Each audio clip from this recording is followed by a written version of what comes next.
Hi, welcome to another episode of Beating the Backlog. Today I'm going to be looking at Amnesia the Dark Descent on PC, played through Steam. My goodness, it feels great to be playing a fresh new horror game again. Any of you that know me know that I absolutely love anything relating to horror. Movies, books, shows, you name it, I probably like it if it has the spooks and the scares in it. But horror games are the most dear to me. Maybe it's the interactivity, maybe it's something else, but each new horror game I play I always look forward to, and Amnesia the Dark Descent was no different. In fact, I'd heard absolutely amazing things about this game prior to my purchase, and I was eagerly awaiting the day I would finally play it. Well, without further ado, here's Amnesia the Dark Descent on Beating the Backlog.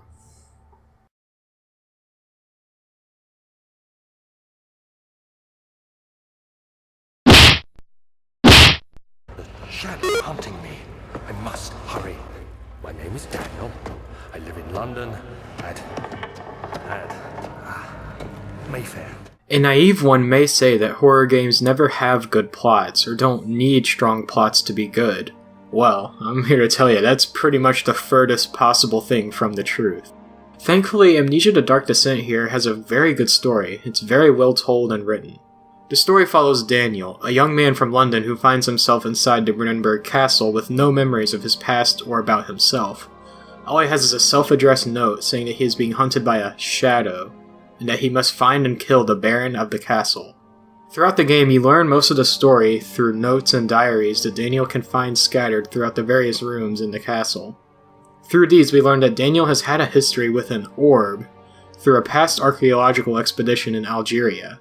He ends up getting in contact with Alexander, a baron who offers him to let him stay at his castle, Brennenburg. He tells Daniel that the orb's shadow is what has been killing Daniel's associates and haunting his nightmares. He then instructs Daniel in rituals that supposedly can temporarily banish the shadow, rituals including killing and torturing alleged criminals. However, it turns out that Alexander is doing this for his own gain, as he is not a human, but rather an otherworldly being, under the guise of a castle baron, harvesting a substance called vitae, I may be saying that wrong, from tortured humans to prolong his life.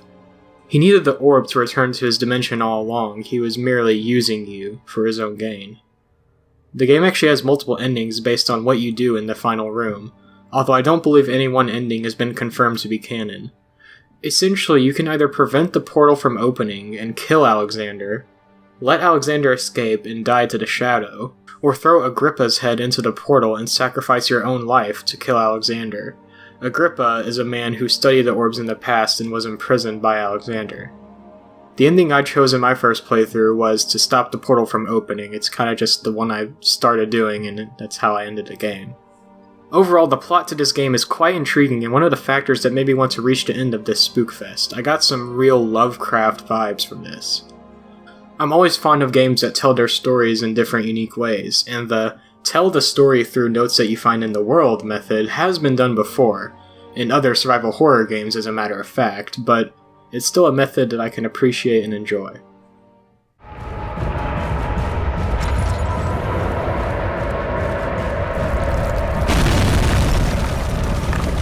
Now the real essence of a survival horror game, the gameplay. This game's gameplay is rather simplistic, but it is still effective and enjoyable at the same time. You control Daniel from the first person, and you are armed with a lantern? See, this is one of those modern survival horror games that chooses to give you no weapons and instead forces you to rely on stealth or your running abilities to escape the monsters. There is no combat system involved. Thankfully, this isn't my first time playing a game this style. I played through 2 Outlast games last year, they basically do the same thing. As well as having to worry about monsters, you also have to worry about your sanity, which can be drained by looking at monsters for too long or by staying in the darkness for too long. This makes light a major factor that you need to consider. You must use both your lantern and tinderboxes that you find throughout the game to create sources of light and keep your sanity in check. Both of these supplies are limited, of course. It wouldn't be a survival horror game if they weren't. So your use of these items must be somewhat strategic. You can't go all out willy-nilly using your items. Your lost sanity is replenished by completing puzzles, which promotes progress and, in a sense, facing your fears. Speaking of, the physics-based puzzles were quite a nice addition to the game. They seemed like a callback to the old-school survival horror games that placed more of an emphasis on their puzzles, even if those puzzles were piss easy. Resident Evil.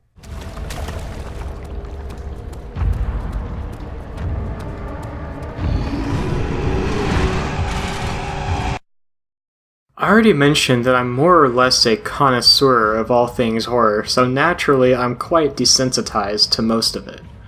However, I will confess that this game, for lack of a better term, freaked me the fuck out at times, and I don't know exactly why.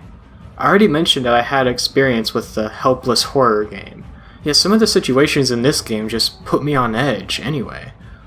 Possibly the worst part for me was the cellar archives. The monsters in this game didn't freak me out too much in design, it wasn't really anything I hadn't seen before, but the Cairnics did the trick, simply because what you can't see disturbs me way more than what you can see. Admittedly, I had to put the game away for a bit after entering the cellar archives for the first time, because the concept of running from this creature that you didn't really know what it looked like and it was unknown, it was just too much for my poor little heart to bear. The game does have some other chase sequences, and although they also instilled panic in me, the Cairnic chase in the Stellar Archives was definitely the most intense moment of any for me. Anyway, moving on from that. The atmosphere, ambient sounds, and the music all contribute to the feeling of isolation. Of course, horror games are always going to go for this, especially ones nowadays like Alien Isolation and Outlast. But this game executes it rather well and pretty noteworthy in my opinion. The constant disturbing background noises, the lack of real interaction with any other human being throughout the whole game, and the dark, disturbing environments all instill dread and fear the whole way through.